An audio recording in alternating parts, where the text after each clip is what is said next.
Êxodo, capítulo 38. O altar do holocausto. Fez também o altar do holocausto, de madeira de acácia, de 5 côvados era o comprimento, e de 5 a largura. Era quadrado o altar, e de 3 côvados a altura. Dos 4 cantos fez levantar-se 4 chifres, os quais formavam uma só peça com o altar, e o cobriu de bronze.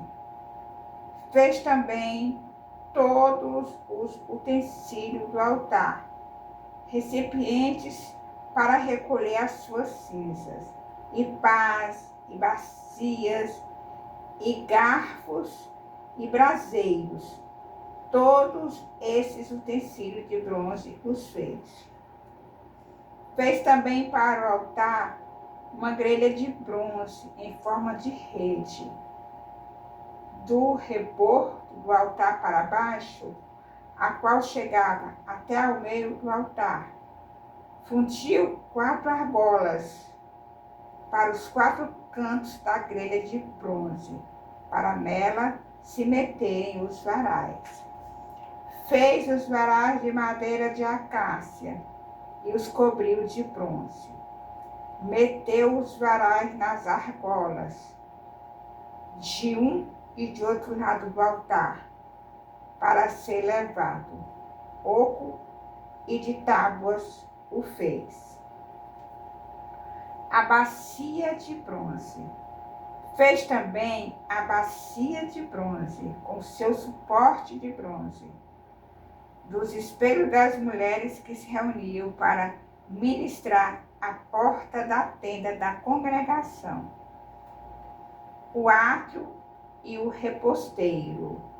Fez também o átrio ao lado meridional, que dá para o sul.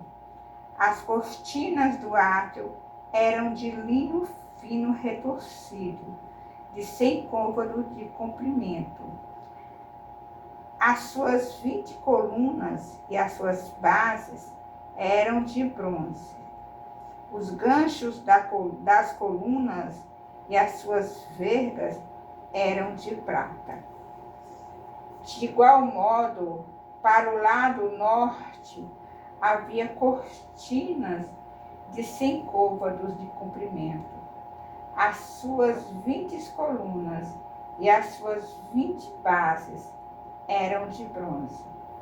Os ganchos das colunas e as suas vergas eram de prata.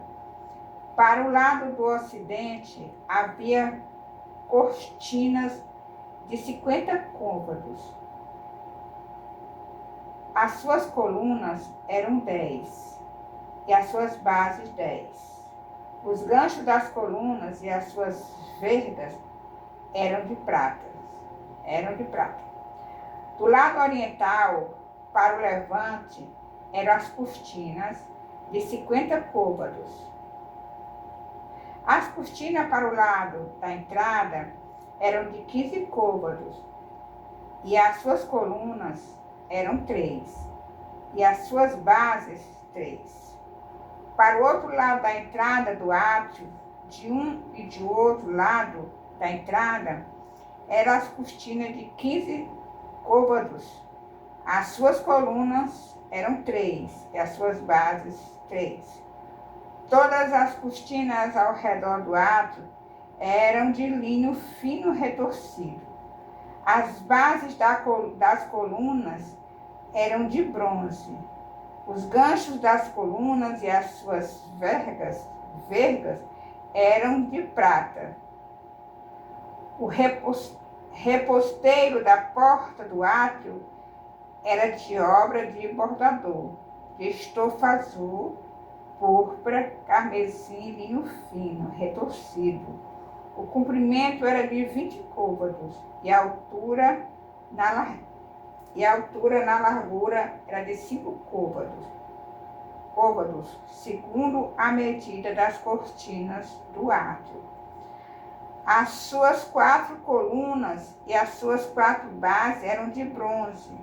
Os seus ganchos eram de prata. E o revestimento das suas cabeças e as suas vergas de prata. Todos os pregos do tabernáculo e átrio ao redor eram de bronze. A enumeração das coisas do tabernáculo. Esta é a enumeração das coisas para o tabernáculo, a saber, o tabernáculo do testemunho, segundo por ordem de Moisés, foram contadas para o serviço dos levitas, por intermédio de Itamar, filho do sacerdote Arão. Fez Bezalel, filho de Uri, filho de Ur, da tribo de Judá, tudo quanto o Senhor ordenara a Moisés.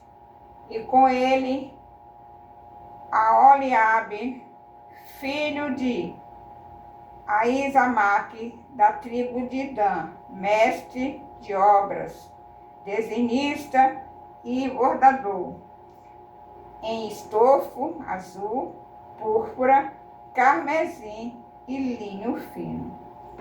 Todo o ouro empregado na obra, em toda a obra do santuário, a saber, o ouro da oferta, foram 29 talentos e 730 ciclos, segundo o ciclo do santuário. A prata dos arrolados da congregação foram 100 talentos e 1.675 ciclos, segundo o ciclo do santuário. 1 beca por cabeça, isto é, meio ciclo, segundo o ciclo do santuário de qualquer dos arrolados, de 20 anos para cima, que foram 603.550. Empregaram-se 100 talentos de prata para fundir as bases do santuário e as bases do véu, para as 100 bases, 100 talentos, 1 talento para cada base. 2.775 ciclos fez os colchonetes das colunas e cobriu as suas cabeças e lhe fez as vergas. O bronze da oferta foram 70 talentos e 2.400 ciclos. Dele fez as bases da porta da tenda da congregação e o altar de bronze e a sua grelha de bronze e todos os utensílios do altar e as bases do átrio ao redor e as bases da porta do átrio e todas as estacas do tabernáculo e todas as estacas do átrio ao redor. Louvado, exaltado e engrandecido seja o nome do Senhor. Aleluia.